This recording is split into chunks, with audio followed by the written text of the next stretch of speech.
ಮಾತಿಗೆ ಬಂದೆ. ಮತ್ತೆ ಈ ಕಾರ್ಯಕ್ರಮದ ಯೋಜನೆ ಮಾಡಿದ್ರು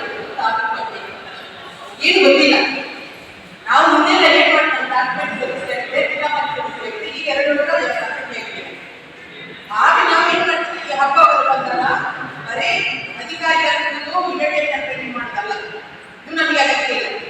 ಈ ಕಾರ್ಯಕ್ರಮ ಯಶಸ್ವಿ ಆಗ್ಬೇಕಂದ್ರೆ ಅದು ಯಾರು ಸೇರಿಸಬೇಕು, ಮೀಟಿಂಗ್ ಅಲ್ಲಿ ಮೊದಲು ನಾವು ಪ್ರಯತ್ನ ಮಾಡಿದ್ರೆ ಹೇಳ್ತಾರೆ ಅವತ್ತು ಅಧ್ಯಕ್ಷ ಲಯನ್ಸ್ ಅಧ್ಯಕ್ಷ, ಇವತ್ತು ಜೆಸಿ ಅಧ್ಯಕ್ಷರು ಇರ್ಬೋದು, ಸಂಘ ಸಂಸ್ಥೆ ಅಧ್ಯಕ್ಷರು ಸೇರಿಸಿಕೊಂಡು ಆ ಸಮುದಾಯದ ಅಧ್ಯಕ್ಷರು ಸೇರಿಸಿಕೊಂಡು ಎಲ್ಲ ಸಮುದಾಯದ ಇಲಾಖೆಯನ್ನು ಸೇರಿಸಿಕೊಂಡು ಒಂದು ದಿನ ಮೀಟಿಂಗ್ ಮಾಡ್ತೀವಿ. ಆ ಕಾರ್ಯಕ್ರಮ ಹೇಗೆ ಮಾಡಬೇಕು ಪೂರ್ವಭಾವಿಸುತ್ತೆ, ನಂತರ ಈ ಕಾರ್ಯಕ್ರಮವನ್ನು ಮಾಡ್ತೀವಿ, ಹೇಗೆ ಮಾಡ್ತೀವಿ ಇದು ಆಗಲಿಲ್ಲ. ಈ ಸಲ ನನ್ನಲ್ಲಿ ಕರೀಲಿಲ್ಲ ಮೀಟಿಂಗ್, ನನಗೆ ಗೊತ್ತಿದೆ ಇನ್ವಿಟೇಷನ್ ಇಲ್ಲಿ ಆಗಿ ಕೊಟ್ಟಿದ್ದಾರೆ. ಬೆಂಗಳೂರಲ್ಲಿ ಫೋನ್ ಮಾಡಿದ್ರು, ನಾಳೆ ಕೆಂಪೇಗೌಡ ಕಾರ್ಯಕ್ರಮ ಇದೆ, ನಾನು ಬರುವುದಿಲ್ಲ, ಮಂಗಳೂರಲ್ಲಿ ಜಿಲ್ಲಾ ಮಟ್ಟದ ಕಾರ್ಯಕ್ರಮ ಇತ್ತು, ನನಗೆ ಗೌಡ ಸಮುದಾಯದಲ್ಲಿ ಜನ ಕಾರ್ಯಕ್ರಮ ಮಾಡ್ತಿದ್ದಾರೆ. ಆದರೂ ಕೆಂಪೇಗೌಡರಿಗೆ ಅವಮಾನ ಅವರಲ್ಲಿ ನಮಗೆ ಭಾವನೆಗಳು ಅವರ ಆದರ್ಶಗಳು ನಮಗೆ ಗೊತ್ತಿದ್ದ ಕಾರಣ ಮೂಲದಲ್ಲಿ ಅಂದ್ರೆ ಈ ಕಾರ್ಯಕ್ರಮಗಳು ನಾಮಮಾತ್ರ ಆಗ್ತದೆ. ಯಾವುದೇ ಕಾರ್ಯಕ್ರಮ ಯಶಸ್ವಿ ಆಗ್ಬೇಕು. ಕಳೆದ ಸಲ ನಾವು ಬಾಬು ಜೀವನ ಕಾರ್ಯಕ್ರಮ ಮತ್ತು ಅಂಬೇಡ್ಕರ್ ಕಾರ್ಯಕ್ರಮದಲ್ಲಿ ಕೂಡ ಹೀಗೆ ಮಾಡಿದ್ವಿ. ನಾನು ಅದನ್ನು ಕಳೆದು ಮಾಡ್ತೇನೆ, ಅದ್ಭುರಿಯಾಗಿ ಮಾಡುವ ಅದ್ಭುರಿಯಾಗಿ ಕಾರ್ಯಕ್ರಮ ಇದನ್ನು ಕೂಡ ನನ್ನ ಗಮನಕ್ಕೆ ಬರ್ತದೆ. ಹೀಗೆ ಈ ಕಾರ್ಯಕ್ರಮ ಅಂದ್ರೆ ಈ ಒಂದು ಕ್ಷೇತ್ರದಲ್ಲಿ ದೇಶ ಸಮುದಾಯ ಕೆಂಪೇಗೌಡರ ಅನ್ಯಾಯಗಳಿರುವ ಈ ಕ್ಷೇತ್ರದಲ್ಲಿ ಈ ಕಾರ್ಯಕ್ರಮ ಹೀಗೆ ಬರೀ ನಮಗೆ ಬಂದಿದ್ದಾರೆ ಪ್ರಶಸ್ತಿ ಯಾರು ಆಯ್ಕೆಯಾಗಿದ್ದಾರೆ ಮುಂದಿನ ಯುವ ನಾಯಕರು ಮುಂದೆ ಸಮಾಜ ಕಟ್ಟುವುದು, ಮುಂದೆ ದೇಶ ಕಟ್ಟುವಂತಹ ಜನಗಳಿಗೆ ಪ್ರೇರಣಾದಾಯಕವಾದ ವಿಚಾರದಲ್ಲಿ ವಿಚಾರ ಇದೆ. ಈಗಿನ ಮಕ್ಕಳಿಗೆ ಯಾರಿಗೆ ಗೊತ್ತಿಲ್ಲ, ಪುಸ್ತಕದಲ್ಲಿ ಓದ್ತಾರೆ, ಮಕ್ಕಳು ಬಿಡ್ತಾರೆ. ಅದಕ್ಕೋಸ್ಕರ ಆ ವಿಚಾರಗಳು ನಮ್ಮಲ್ಲಿ ಈ ಕ್ಷೇತ್ರದಲ್ಲಿ ಇಂಥ ನಮ್ಮಲ್ಲಿ ಹೋರಾಟಗಾರ ರಾಮನಗೌಡರು, ರಾಮೇಗೌಡರು ಅವರ ಪ್ರತಿಭೆಯನ್ನು ನಾವು ಸುಲಿದಲ್ಲಿ ಮಾಡಬೇಕು. ರಾಮೇಗೌಡರು ಮಂಗಳೂರಲ್ಲಿ ಮಾಡಿ ರಾಮೇಗೌಡ ಮಕ್ಕಳಿಗೆ ಗೊತ್ತಿಲ್ಲ ಅಂದ್ರೆ ನಮ್ಮ ಕ್ಷೇತ್ರದಲ್ಲಿ ಅವರು ಪ್ರತಿಭೆ ಮಾಡಿ ದೂರಿ ಪ್ರವಾಸಿ ಕೇಂದ್ರ ಮಾಡಬೇಕು.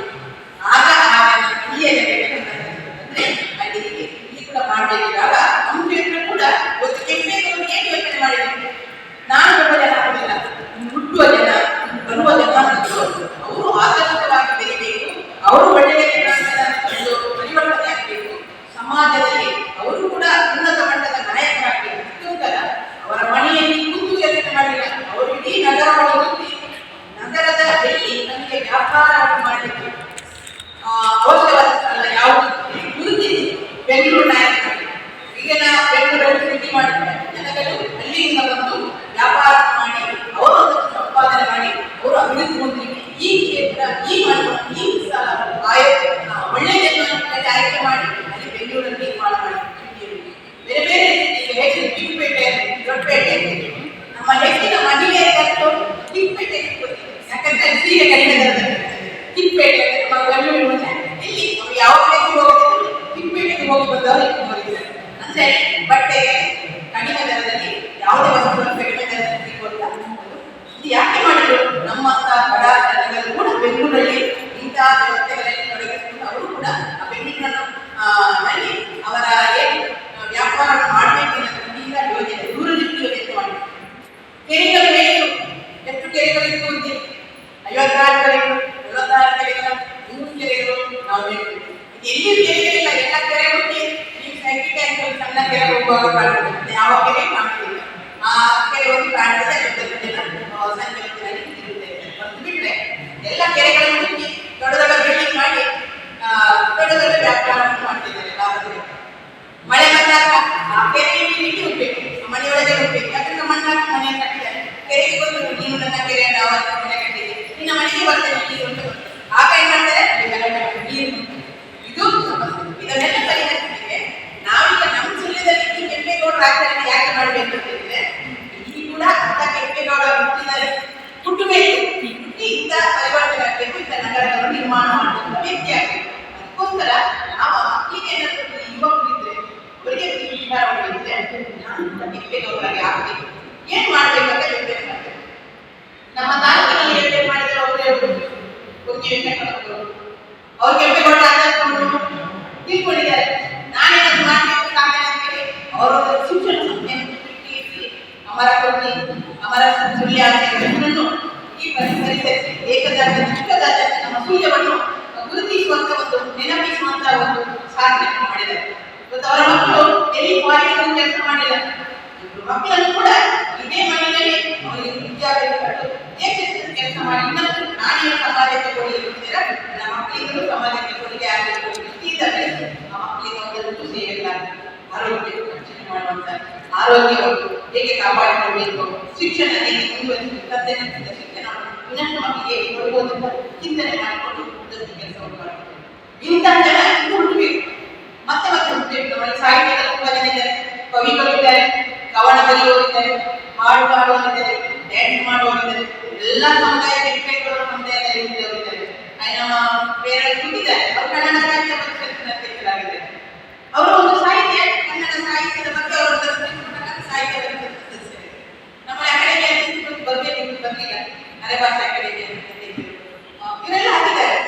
ಗುರುತಿಸುವಂತ ಕೆಲಸ ಆಗಿದೆ. ಡಾಕ್ಟರ್ ಆಗಿದ್ದಾರೆ, ಇಂಜಿನಿಯರ್ಸ್ ಇದ್ದಾರೆ, ಬೇರೆ ಬೇರೆ ಕೆಲಸ ಬೇರೆ ಬೇರೆ ದೇಶದಲ್ಲಿ ಕೆಲಸ ಮಾಡುವಂತ ಎಲ್ಲ.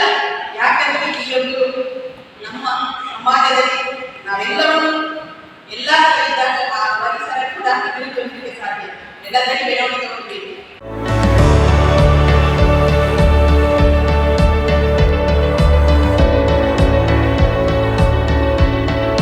ನಮಸ್ಕಾರ ರೈತ ಬಾಂಧವರೇ, ಬಿಸು ಕಳೆದಿತ್ತು, ಇನ್ನೇನು ಕೃಷಿ ಮಾಡೋದಕ್ಕೆ ಸೂಕ್ತ ಸಮಯ. ಹಾಗಾಗಿ ಉತ್ತಮ ಗುಣಮಟ್ಟದ ಗಿಡಗಳಿರುವ ನರ್ಸರಿಯನ್ನ ಹುಡುಕ್ತಾ ಇದ್ದೀರಾ?